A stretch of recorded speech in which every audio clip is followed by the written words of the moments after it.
Hi everyone, my name is Hong Seling Giselle, with the measure number FTT023101A. So today I'm going to talk about the Tenerife airport disaster.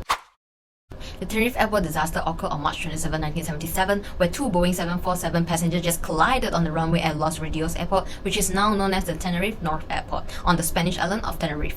The collision occurred when KLM Flight 4805 initiated its takeoff run during the dense fog while Pan Am Flight 1736 was still on the runway. The impact and resulting fire killed everyone on board KLM 4805 and most of the occupants of Pan Am 1736, with only 61 survivors in the front section of the aircraft. With 883 fatalities, the disaster is the deadliest aviation accident in the aviation history.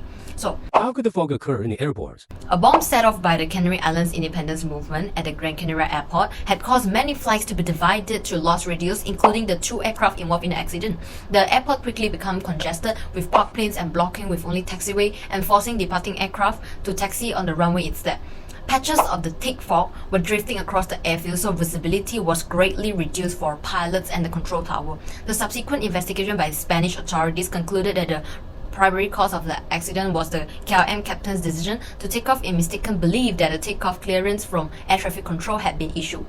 The Dutch investigators placed a greater emphasis in a mutual misunderstanding in the radio communication between the KLM crew and ATC, but ultimately KLM admitted that their air crew was responsible for the accident, and the airline agreed to financially compensate the relatives of all of the victims.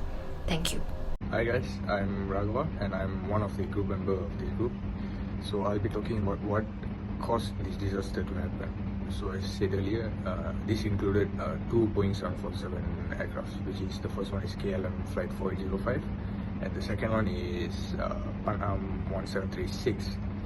So initially at the runway, the flight Pan Am 1736 was there, and under a heavy fog, a dense fog, the captain of KLM 4805, he didn't realize that there's another aircraft on the runway at the same time. So what happened there was he misunderstood the info given by the ATC and he initiated his takeoff. So without knowing there's another aircraft ahead of him, he came in contact with the Pan Am flight and they both collided and created a huge disaster. So the main cause here is misunderstanding. So the info was given by the ATC was misunderstood or misinterpreted by the captain of KLM flight 4806 and he initiated his takeoff.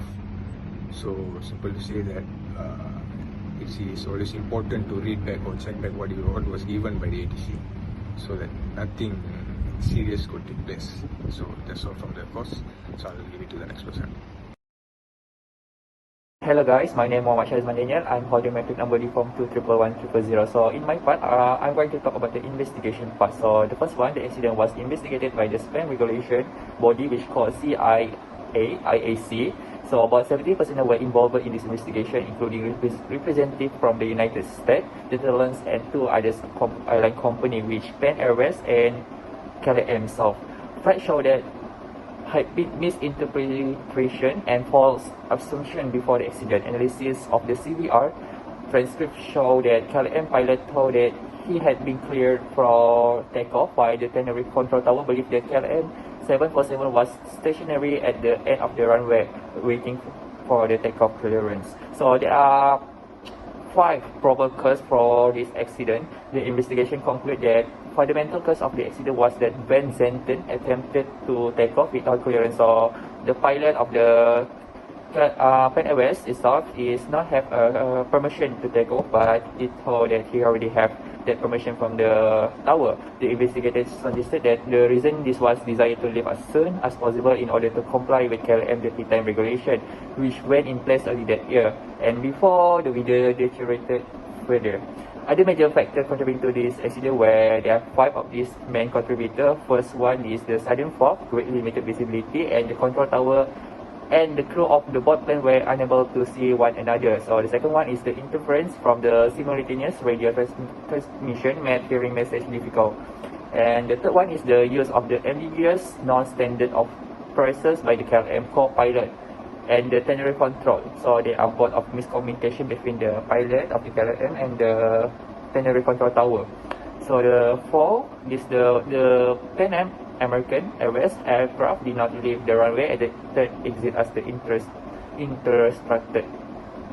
The last one is the airport was forced to accommodate the great number of the large aircraft resulted by the terrorist incident disrupting the normal use of the taxiway. So all of these 5 is the probable cause of this accident that have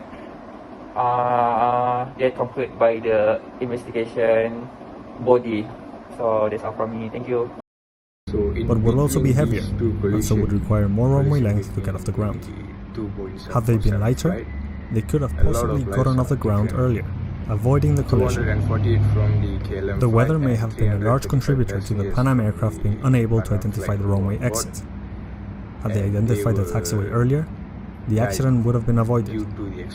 However, the Airline Pilot Association had also reported that taxiing out of Charlie 3 would have been very optimistic and close to impossible for the aircraft, as a 148-degree turn would have had to be made.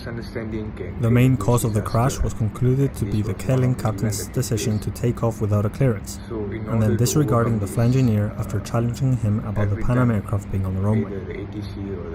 This accident changed aviation, and its effects can still be seen today. The word takeoff is no longer allowed to be used via radio, unless a takeoff clearance is explicitly being given. If pilots are ready for takeoff, they should transmit they are ready for departure. Within the cockpit, the disaster showed how a lack of teamwork between crew members can have a catastrophic effect. As a result, greater emphasis was put on teamwork, decision-making and communication skills for training in multi-crew environments. Inexperienced pilots